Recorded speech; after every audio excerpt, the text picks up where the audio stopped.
بڑی تاریخی باتیں لکھی ہیں۔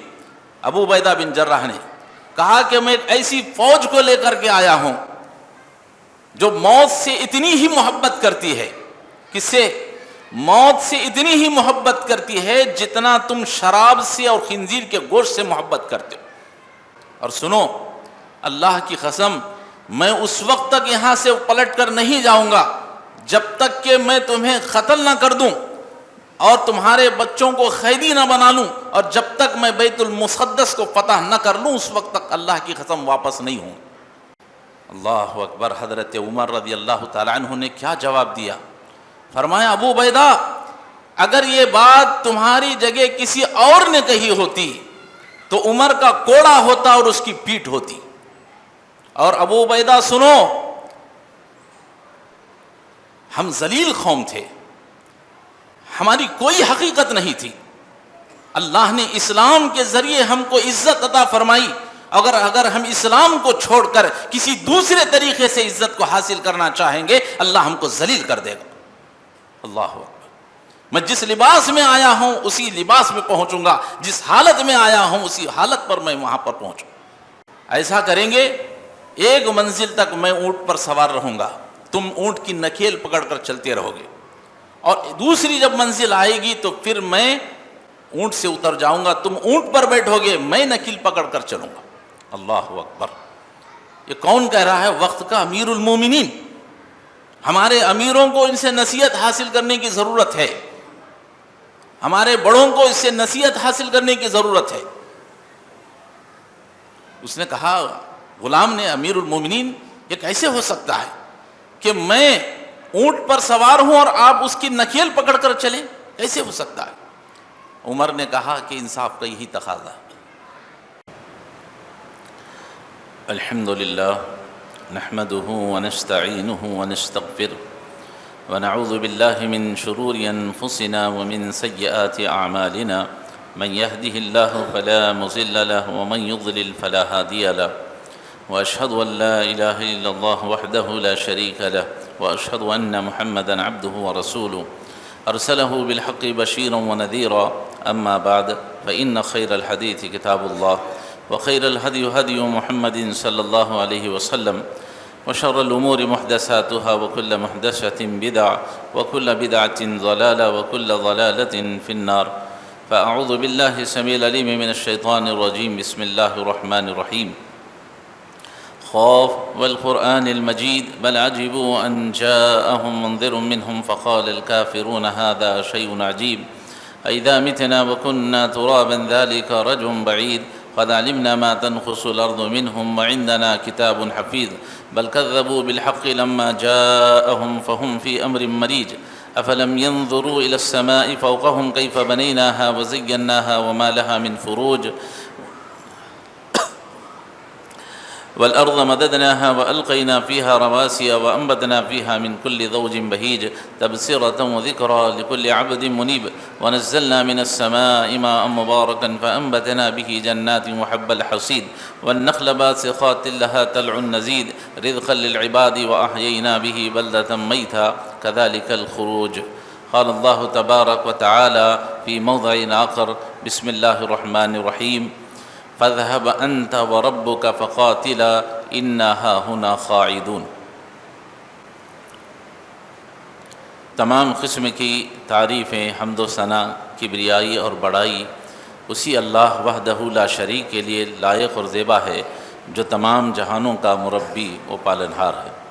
درود و سلام نازل ہوں تمام انبیاء علیہ الصلاۃ والسلام پر، خصوصاً میرے اور آپ کے نبی تاجدار مدینہ حضرت جناب محمد الرسول اللہ صلی اللہ علیہ وسلم پر۔ محترم حضرات، آپ حضرات گزشتہ جمعہ میں بیت المقدس کی، فلسطین کی اہمیت اور اس کی فضیلت، اس پر آپ نے خطبہ سنا تھا۔ انشاءاللہ العزیز آج کے اس خطبے میں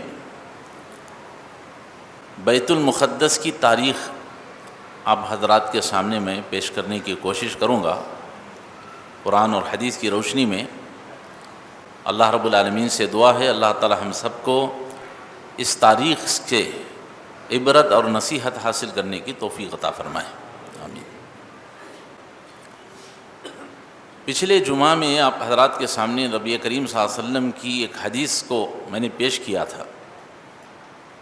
صحابہ نے پوچھا تھا اللہ کے رسول، اس سورہ زمین کے اوپر سب سے پہلے کون سی مسجد بنائی گئی؟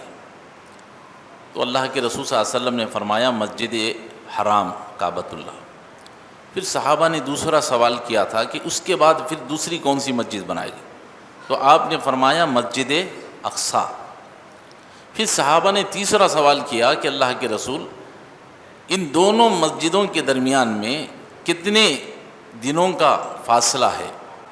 تو آپ صلی اللہ علیہ وسلم نے فرمایا 40 سال کا، یعنی کعبۃ اللہ کی تعمیر کے بعد 40 سال کی جو عرصہ ہے وہ گزرنے کے بعد 40 سال کے بعد مسجد اقصی کو تعمیر کیا گیا۔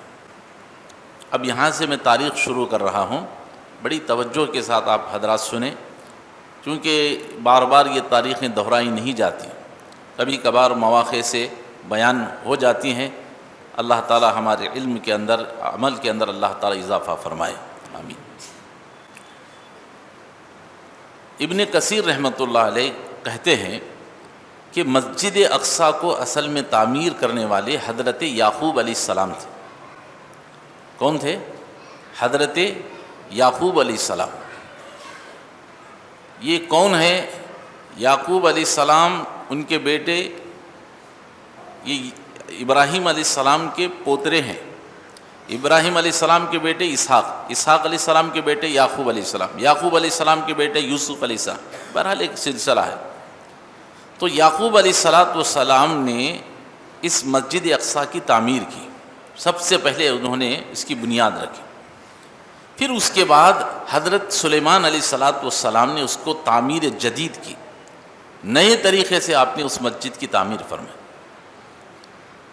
تو یہ دو ہستیوں کا نام آتا ہے، اور آپ کے لیے علم میں اضافے کے لیے سعودیہ کی جو فتویٰ کمیٹی ہے اس نے بھی یہ فتویٰ دیا کہ مسجد اقصی کو تعمیر کرنے والے حضرت یعقوب علیہ السلام تھے، اور اس کے بعد تعمیر جدید جو کی گئی وہ حضرت سلیمان علیہ السلام نے کی۔ اب وہ کیسے کی، وہ باقاعدہ انہوں نے جنات سے بھی اس میں خدمت لی، وہ ایک مسجد کی الگ تاریخ ہے۔ تو اس طرح سے مسجد اقصی کی بنیاد رکھی گئی یعقوب علیہ السلام کے اور سلیمان علیہ السلام کے زمانے۔ اب دور چلتا رہا، اس وقت کے لوگ آتے گئے جاتے گئے، انبیاء علیہ السلام بھی آتے رہے۔ اب ہمیں تاریخ ملتی ہے حضرت موسیٰ علیہ السلام کے زمانے سے۔ موسیٰ علیہ السلام کے زمانے میں عمالقہ قوم نے بیت المقدس پر قبضہ کر رکھا تھا۔ یہ سب سے پہلا قبضہ ہے بیت المقدس کے اوپر۔ ہم کہاں سے سن رہے ہیں؟ ابھی بیت المقدس پر اسرائیل نے قبضہ کیا، اسرائیل نے قبضہ کیا، یہ بات کی بات ہے۔ سب سے پہلا قبضہ بیت المقدس کے اوپر عمالقہ قوم نے کیا تھا، جو حضرت موسیٰ علیہ السلام کے زمانے میں تھی۔ اللہ رب العالمین نے جب موسیٰ علیہ السلام فرعون سے نجات پا کر سمندر سے باہر نکل آئے تو اللہ تعالیٰ نے اس وقت موسیٰ کو حکم دیا کہ آپ اپنی قوم کو لے جائیں اور بیت المقدس کو آزاد کرائیں۔ حضرت موسیٰ علیہ السلام نے اپنی قوم سے کہا، اے میری قوم کے لوگوں، یا قوم ادخلوا الارض المقدسۃ التی، تم بیت المقدس کی سرزمین پر داخل ہو جاؤ، اللہ نے وہاں برکت رکھی ہے اور اللہ نے ہم کو جہاد کا حکم دیا۔ حضرت موسیٰ علیہ السلام نے جب اپنی قوم سے کہا، بنی اسرائیل سے، کہ ہمیں بیت المقدس کو آزاد کرانا ہے، تو قوم نے کیا کہا؟ فَاذْهَبْ أَنْتَ وَرَبُّكَ فَقَاتِلَا إِنَّا هَاهُنَا قَاعِدُونَ، کہا کہ موسیٰ تم اور تمہارا رب جائیں، ان سے لڑائی کر لیں، ہم آئیں گے نہیں، ہم یہیں پر بیٹھے رہیں۔ آپ نے کئی مرتبہ سنا ہے یہ بات، لیکن کس وقت کہی گئی یہ بات معلوم ہے آپ کو؟ یہی بیت المقدس کی آزادی کے وقت میں۔ موسیٰ نے کہا چلو لڑنے کے لیے، کہا کہ نہیں، ہم نہیں آ سکتے، تم اور تمہارا رب جائیں ان سے لڑ لیں، وہ بڑی خطرناک قوم ہے، اس سے ہم کہاں ٹکر دے سکتے ہیں؟ اے موسیٰ تم اور تمہارا رب جا کر کے لڑے، ہم یہیں پر بیٹھے رہے۔ اللہ رب العالمین نے ان کی اس بات کی وجہ سے اللہ نے ان کے اوپر عذاب کو نازل کیا۔ عذاب کیا تھا؟ فرمایا موسیٰ علیہ السلام سے تمہاری قوم کے لیے 40 سال تک ہم نے بیت المقدس کو حرام کر دیا ہے۔ اب آپ کی قوم 40 سال تک بیت المقدس میں داخل نہیں ہو سکتی، فلسطین میں داخل نہیں ہو سکتی۔ وہی وادی تی کے اندر یہ لوگ رہے، وہیں پر منہ و سلویٰ نازل ہوا، بہت سی چیزیں ہوئی۔ وہ 40 سال کے درمیان میں حضرت موسیٰ علیہ السلام بھی انتقال کر گئے، اور آپ کے بھائی حضرت ہارون علیہ السلام وہ بھی انتقال کر گئے۔ 40 سال کے بعد اللہ رب العالمین نے پھر اس قوم کے لیے حضرت یوشع علیہ السلام کو اللہ نے بھیجا۔ یوشع علیہ السلام ایک جلیل القدر پیغمبر ہیں، اللہ نے ان کو بھیجا۔ پھر انہوں نے اس قوم کے اندر دعوت و تبلیغ کا کام کیا، اور پھر اللہ نے یوشع علیہ السلام کو حکم دیا کہ آپ اپنی قوم کو تیار کریں، فوج کو لے جا کر بیت المقدس کو آزاد کریں۔ تو حضرت یوشع علیہ السلام نے ایک فوج تیار کی جس کا کمانڈر طالوت کو بنایا گیا۔ قرآن مجید نے اس کا ذکر کیا گیا، فلما فصل طالوت بالجنود قال ان اللہ مبتلیکم بنہر۔ بڑے طاقتور آدمی تھے، نوجوان تھے، ان کے ہاتھ میں سپہ سالاری رکھی گئی۔ حضرت یوشع علیہ السلام اس قوم کو لے کر ان سے جہاد کرنے کے لیے بیت المقدس پر جنہوں نے قبضہ رکھا تھا، عمالقہ قوم نے، ان سے جہاد کرنے کے لیے آپ نے اپنی قوم کو تیار کیا، اور حضرت یوشع علیہ السلام اس بیت المقدس کے قریب پہنچے۔ یہاں تک کہ میں بڑی اختصار سے بات بتا رہا ہوں، یوشع علیہ السلام نے اس قوم سے، عمالقہ قوم سے آپ نے جہاد کیا، لمبی جنگ چلی۔ اللہ رب العالمین نے، حدیث میں آتا ہے، پیارے حبیب صلی اللہ علیہ وسلم فرماتے ہیں کہ جس دن جنگ ہوئی جمعہ کا دن تھا، اور ہفتے کے دن چونکہ اللہ تعالیٰ نے اس قوم کے لیے مچھلیاں پکڑنا اور جنگ کرنا حرام کر دیا تھا، جمعہ کے دن جنگ ہوتی رہی یہاں تک کہ سورج کے غروب ہونے کا وقت آ گیا۔ اگر سورج غروب ہو گیا تو جنگ کو روکنا پڑے گا۔ تو حضرت یوشع علیہ السلام نے سورج سے خطاب کرتے ہوئے کہا کہ اے سورج، میں بھی اللہ کے حکم کا پابند ہوں، تو بھی اللہ کے حکم کا پابند ہے۔ پھر آپ نے اللہ رب العالمین سے دعا فرمائی، کہا کہ اللہ اس سورج کو ڈوبنے سے، غروب ہونے سے روک لے، یہاں تک کہ میں اس جنگ کو فتح کر لوں۔ اللہ رب العالمین نے حضرت یوشع علیہ السلام کی دعا کو قبول فرمایا، اور سورج روزانہ جس وقت میں غروب ہوتا تھا اللہ نے اس کو نہیں غروب کیا، کچھ دیر کے لیے اللہ نے اس کو رکا لیا۔ پیارے حبیب صلی اللہ علیہ وسلم فرماتے ہیں دنیا کے اندر کسی کے لیے سورج کو غروب ہونے سے نہیں روکا گیا سوائے حضرت یوشع علیہ السلام کے۔ اتنے جلیل القدر پیغمبر، ان کے لیے سورج کو وقت پر غروب ہونے سے روک دیا گیا۔ اور پھر حضرت یوشع علیہ السلام نے عمالقہ قوم پر اس قدر حملہ فرمایا کہ الحمدللہ اللہ کے فضل و کرم سے آپ نے بیت المقدس کو فتح کر لیا۔ تو یہ سب سے پہلی قوم عمالقہ قوم تھی جس نے بیت المقدس پر قبضہ کیا، اور سب سے پہلے بیت المقدس کو فتح کرنے والے کون تھے؟ حضرت یوشع علیہ السلام۔ پھر اس کے بعد دور آتے رہے، جاتے رہے، کئی انبیاء علیہ السلام کا گزر ہوا۔ پھر تاریخ بیان کرتی ہے اللہ کے نبی صلی اللہ علیہ وسلم کے زمانے میں، اللہ کے نبی صلی اللہ علیہ وسلم کے زمانے میں اس وقت عیسائیوں کا قبضہ تھا بیت المقدس پر، پھر قبضہ ہو گیا، یہ دوبارہ قبضہ تھا۔ پہلے عمالقہ قوم نے کیا، اب یہ عیسائیوں نے کیا۔ اسی لیے اللہ کے نبی صلی اللہ علیہ وسلم نے اپنی زندگی میں پیشین گوئی فرمائی۔ حضرت عوف بن مالک رضی اللہ تعالیٰ عنہ بیان کرتے ہیں جنگ تبوک کے موقع پر اللہ کے نبی صلی اللہ علیہ وسلم نے فرمایا کہ لوگوں اس وقت تک قیامت قائم نہیں ہوگی جب تک کہ 6 نشانیاں ظاہر نہ ہو جائیں۔ اس میں سے اللہ کے رسول نے فرمایا ایک نشانی یہ ہوگی اللہ تعالیٰ قیامت سے پہلے بیت المقدس کو فتح فرمائے۔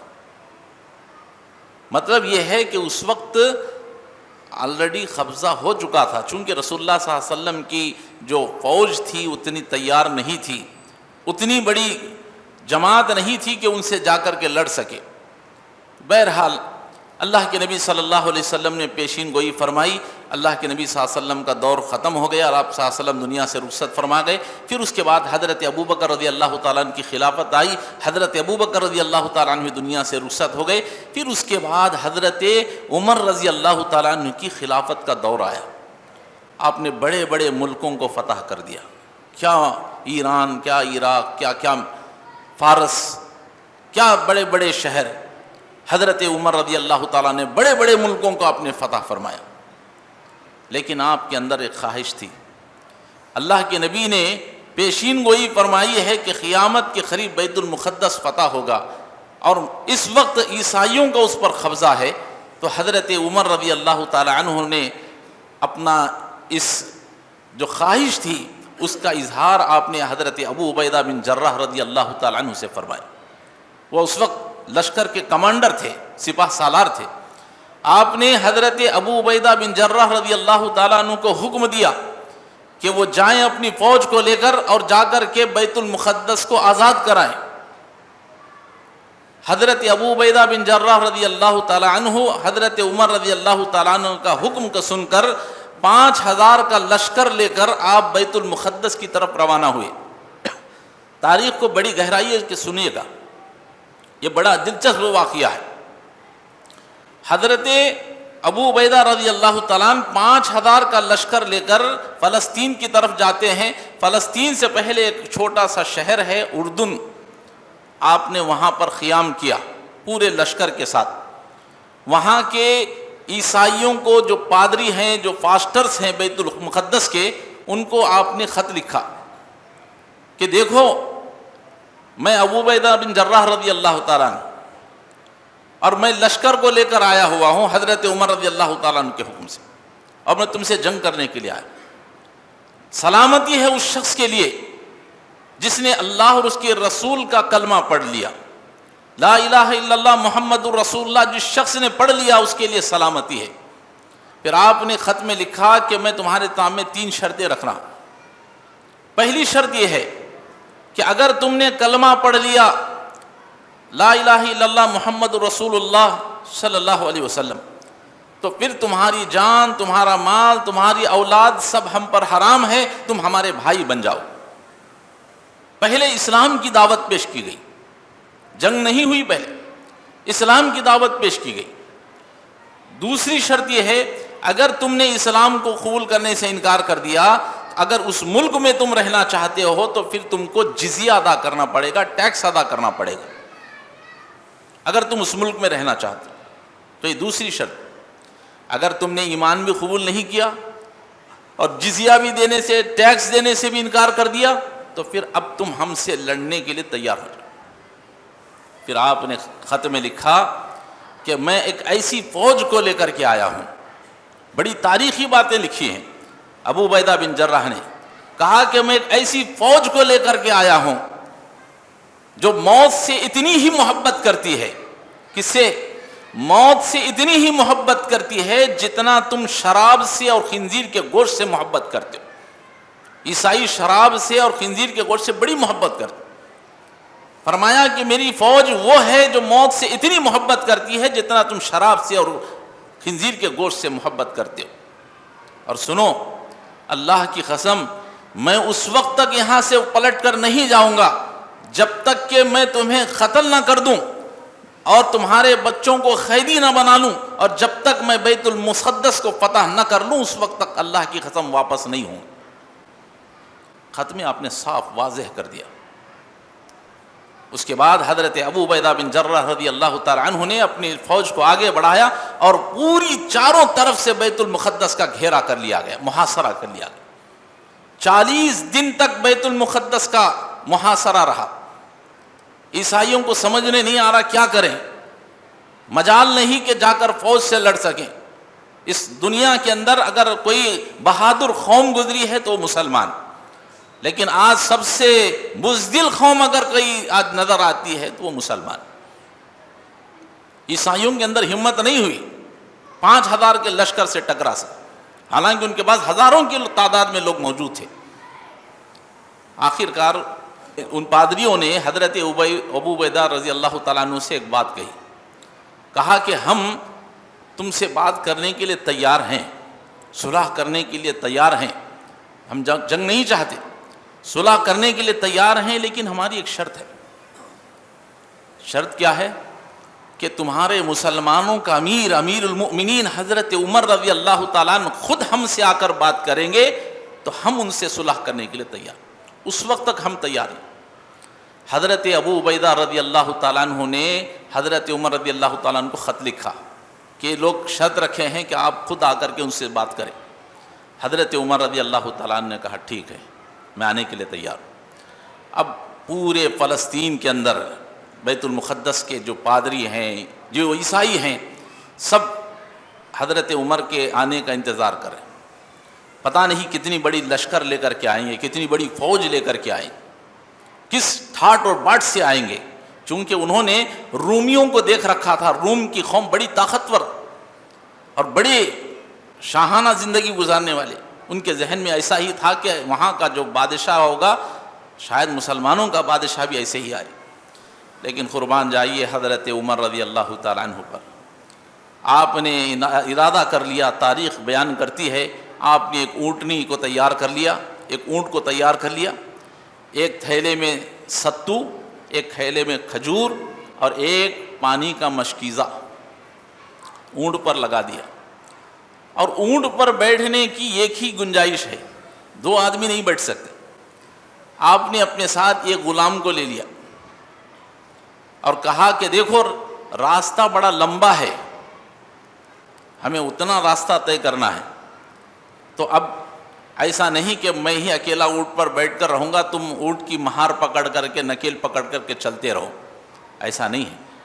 ایسا کریں گے ایک منزل تک میں اونٹ پر سوار رہوں گا، تم اونٹ کی نکیل پکڑ کر چلتے رہو گے، اور دوسری جب منزل آئے گی تو پھر میں اونٹ سے اتر جاؤں گا، تم اونٹ پر بیٹھو گے، میں نکیل پکڑ کر چلوں گا۔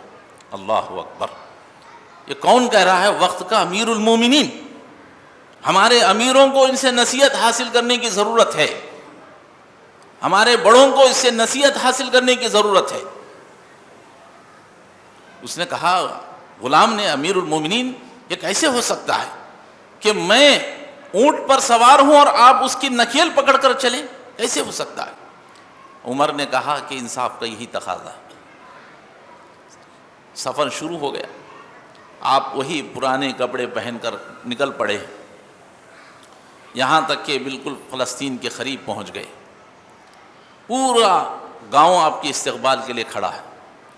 حضرت ابو عبیدہ بن جراح رضی اللہ تعالیٰ نے دیکھا کہ دو آدمی آ رہے ہیں، ایک اونٹ پر بیٹھا ہوا ہے، دوسرا نکیل پکڑ کر آ رہا ہے۔ استقبال کے لیے سب سے پہلے ابو عبیدہ بن جراح رضی اللہ تعالیٰ نے آگے بڑھ گئے، جا کر دیکھا تو عمر رضی اللہ تعالیٰ عنہ ہیں اور آپ کا غلام ہے، اور حضرت عمر رضی اللہ تعالیٰ نے پرانی لباس پہن کر کے رکھی، پرانا پوشاک پہن رکھا ہے۔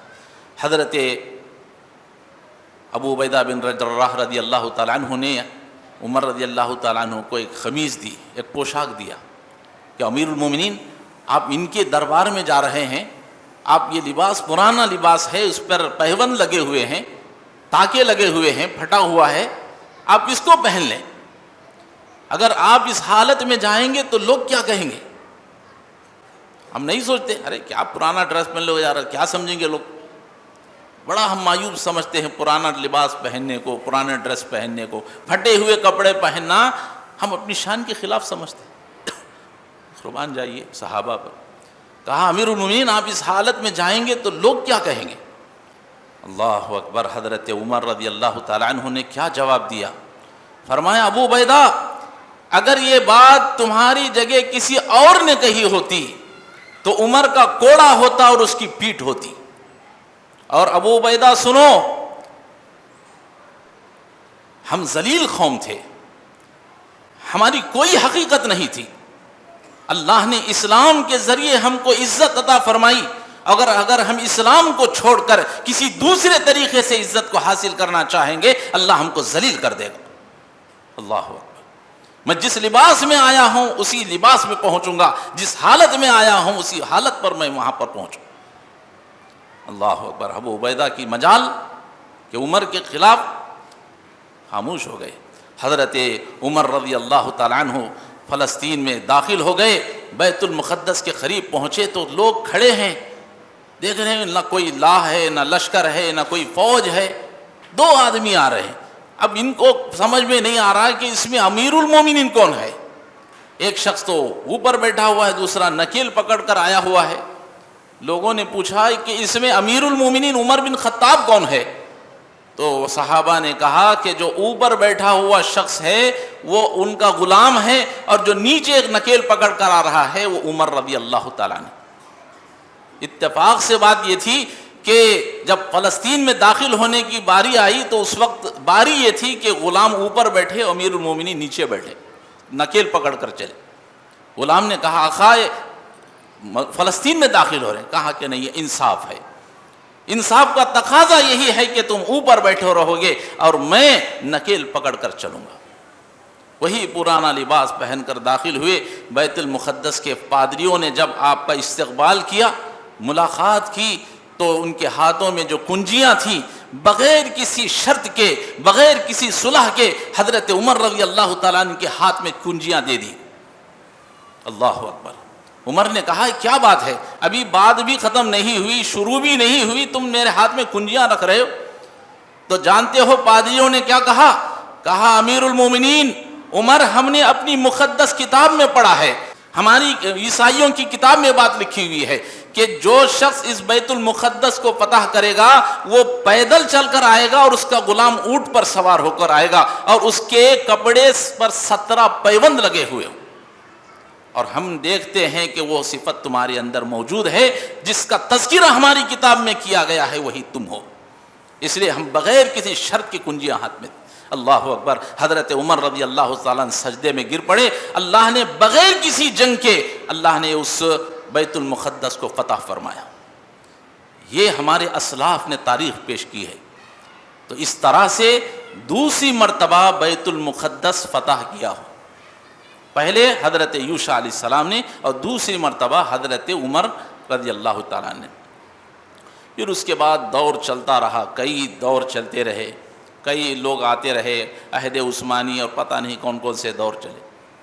پھر مسلمانوں نے وہی جو ایمان کی اسپرٹ تھی جب انہوں نے گنوا دی تو غیروں اس پر مسلط ہو گئے۔ پھر تیسری مرتبہ انہی یہود و نصارہ نے اس پر قبضہ کر لیا، بیت المقدس پر قبضہ ہو گیا۔ 500 ہجری کے اندر بیت المقدس پر پھر قبضہ ہوا، عیسائیوں نے قبضہ کیا، نصرانیوں نے۔ وہ دور تھا حضرت صلاح الدین ایوبی رحمۃ اللہ علیہ کا۔ یہ وہ مجاہد نوجوان ہے، اگر اس کی مجاہدین کے تاریخ بیان کرتے ہوئے اس نوجوان کی تاریخ کو بیان نہ کیا جائے، صلاح الدین ایوبی کی، تو وہ تاریخ جو ہے ادھوری رہ جائے۔ جن لوگوں نے بیت المقدس کو فتح کیا ہے اس میں سے ایک نام صلاح الدین ایوبی رحمۃ اللہ علیہ کا۔ ایوبی، صلاح الدین ایوبی رحمۃ اللہ علیہ، انہوں نے مصر کو فتح کیا۔ یہ عراق میں پیدا ہوئے، عراق کو فتح کیا، مصر کو فتح کیا، یمن کو فتح فرمایا، اور حجاز کو، پتہ نہیں کتنی بڑی بڑی ملکوں کو فتح کیا، لیکن ہمیشہ غمگین رہتے۔ لوگوں نے پوچھا کیا بات ہے، اب زیادہ کھاتے نہیں ہیں، سیدھا سوتے نہیں ہیں، اب زیادہ ہنستے نہیں ہیں، وجہ کیا ہے؟ تو صلاح الدین ایوبی نے کہا کہ لوگوں، میں کیسے ہنس سکتا ہوں، میں کیسے کھانا کھا سکتا ہوں، میں کیسے چین سے سو سکتا ہوں، جبکہ بیت المقدس پر عیسائیوں نے قبضہ کر رکھا ہے۔ اللہ اکبر۔ انہیں بیت المقدس کی آزادی کی فتح کی فکر موجود تھی حضرت صلاح الدین ایوبی رحمۃ اللہ علیہ۔ اور پھر اس کے بعد انہوں نے ارادہ کر لیا کہ میں اس وقت تک خاموش نہیں بیٹھوں گا جب تک کہ بیت المقدس کو فتح نہ کروں۔ پھر آپ نے فوج کو تیار کیا۔ 580 پر 3 ہجری میں 15 رجب کو آپ فلسطین کے اندر داخل ہوئے۔ پھر عیسائیوں پر آپ نے ایسی جنگ کی، کئی مسلمان شہید ہو گئے، کئی مسلمانوں نے اپنا خون بہا دیا۔ اس کے بعد صرف 12 دن میں 15 تاریخ رجب کی 580 پر 3 ہجری میں آپ فلسطین میں داخل ہوئے، عیسائیوں سے جنگ کی بیت المقدس پر، اور صرف 12 دن میں 27 رجب کو، اسی مہینے میں 27 رجب کو جمعہ ہی کا دن تھا، آپ نے بیت المقدس کو فتح کر لیا۔ اللہ اکبر۔ یہ شارٹ تاریخ بتانا کیونکہ وقت ختم ہو چکا ہے۔ جمعہ ہی کا دن تھا، آپ نے بیت المقدس کو فتح کر لیا، اور جمعہ کے دن آپ بیت المقدس میں داخل ہوئے تو آپ نے دیکھا کہ پورا بیت المقدس چرچ بنا ہوا ہے۔ چرچ میں جو مورتیاں رکھی ہوتی ہیں جسے صلیب کہا جاتا ہے اردو کے اندر، اور عام زبانوں میں اسے اسٹیچو، گڑیاں، مورتیاں، کچھ بھی کہہ لیں، جتنی رکھی ہوئی تھی آپ نے سب کو نکال دیا، اور پھر وہاں جمعہ کے دن نماز کے لیے اذان دی گئی اور نماز پڑھی گئی۔ اس طرح سے تیسری مرتبہ اس بیت المقدس کو فتح کیا گیا۔ اس کے بعد محترم حضرات 800 سال تک مسلمانوں نے حکمرانی کی۔ 800 سال تک مسلمانوں ہی کے قبضے میں بیت المقدس رہا۔ اب سوال یہ ہے، میں اینڈ پر آ رہا ہوں، اب کے جو یہودی قبضہ کر کے بیٹھے ہوئے ہیں، یہ کیسے قبضہ کر بیٹھے؟ شارٹ میں بتا رہا ہوں، مسلمانوں نے صرف ایک غلطی کی۔ مسلمان کون سے؟ فلسطین کے مسلمانوں نے ایک غلطی کی۔ 1941 میں، بہت پرانے لوگ جانتے ہیں، جرمن کے اندر ایک ہٹلر گزرا ہے۔ ہٹلر نے، نام سنے، بولتے ہیں لوگ، ارے کیا ہٹلر کی جیسے باتیں کر رہا، تو ہٹلر لوگ جانتے نہیں ہیں اس کی ہسٹری، لیکن لوگوں کی زبانوں پر ہٹلر کا نام چڑھا ہوا ہے۔ وہی ہٹلر نے اس سرزمین پر، دنیا کی اس زمین پر 60 لاکھ یہودیوں کو اس نے قتل کیا۔ کتنے؟ ایک دو نہیں، 1 لاکھ 2 لاکھ نہیں، 60 لاکھ یہودیوں کو اس نے قتل کر دیا۔ لوگوں نے پوچھا، اور کچھ یہودیوں کو اس نے چھوڑ دیا، کچھ یہودیوں کو۔ لوگوں نے پوچھا کہ اتنوں کو تم نے قتل کر دیا ہے، اتنوں کو کیوں چھوڑا ہے؟ تو اس نے کہا کہ جب میں دنیا سے چلا جاؤں گا تو تمہیں پتہ چلے گا کہ یہ لوگوں کو جن کو میں نے چھوڑ رکھا ہے کیوں چھوڑا ہے، ان لوگوں جن کو مارا ہے تو کیوں مارا ہے۔ میرے جانے کے بعد تمہیں حقیقت سمجھ میں آئے گی۔ مطلب یہ تھا کہ یہ یہودی قوم بڑی خطرناک قوم ہے، اس لیے اس نے یہودی جہاں جہاں ملے ہیں چن چن کر اس نے مارا ہے۔ صرف کچھ یہودیوں کو اس نے چھوڑ دیا۔ اب جو بچے کچھ یہودی تھے، اب یہ لوگ جا کر کے کبھی سعودی کے پاس، کبھی ایران کے پاس، کبھی عراق کے پاس، پتہ نہیں کہیں کہاں کہاں جا کر کے انہوں نے پوچھا کہ آپ ہمیں پناہ دے دیں، ہمیں جو ہے اپنے ملک میں پناہ دے دیں، ہم آپ کے ملک میں آنا چاہتے ہیں۔ کچھ بچے ہوئے یہودی تھے۔ محترم حضرات، کسی ملک نے ان یہودیوں کو پناہ نہیں دی، کسی بھی ملک نے۔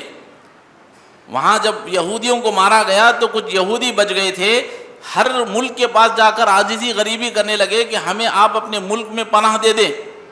کسی ملک نے ان کو پناہ نہیں دی، لیکن بیچارے ان فلسطینیوں کو، ان یہودیوں پر رحم آ گیا۔ بیچارے ان فلسطین کے مسلمانوں کو ان یہودیوں پر رحم آ گیا، اور ان یہودیوں کو انہوں نے فلسطین میں رہنے کے لیے جگہ دی۔ یہ مسلمانوں کی سب سے بڑی غلطی تھی، کیونکہ معلوم تھا ان کو کہ یہودی قوم بڑی خطرناک قوم ہے، لیکن انہوں سے غلطی ہو گئی۔ انہوں نے سانپ کے سپولوں کو دودھ ڈالا۔ مسلمانوں نے سانپ کے جو سپولے، جو بچے ہوتے ہیں، کیا سمجھتے ہیں چھوٹا بچہ ہے، بڑا ہو کر کیا کرے گا؟ وہ ڈسے گا۔ انہوں نے سانپ کے بچوں کو دودھ ڈالا۔